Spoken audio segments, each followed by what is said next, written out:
Hey everyone! In this video, I'm going to show you how to add music to the Windows Media Player library. Let's get started. To begin, open up the Windows Media Player app. You can find it in your Start menu under Apps. Once you open it up, you should see a screen that looks like this.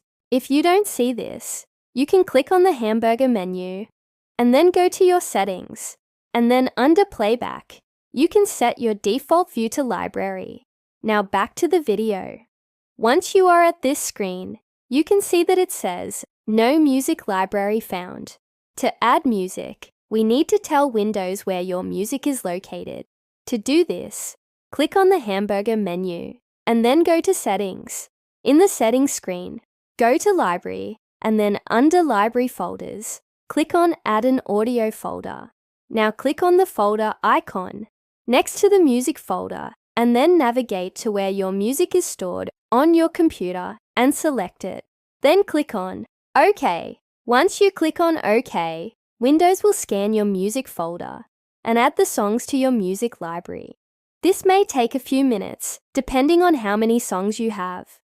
Once your music has been added, you can close the Settings pane, and you should see your music library now has all of your songs. And that's how you add music to the Windows Media Player library. Now, if you want to remove a folder, you can right-click on it and then click on Remove.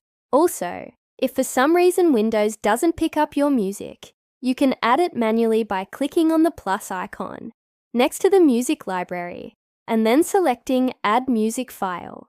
Now, there are some limitations with this Windows app. It only supports MP3, WAV, WMA, and a few other file types. If you want a more powerful media player that supports more file types, check out the video link in the description below. That's it for this video.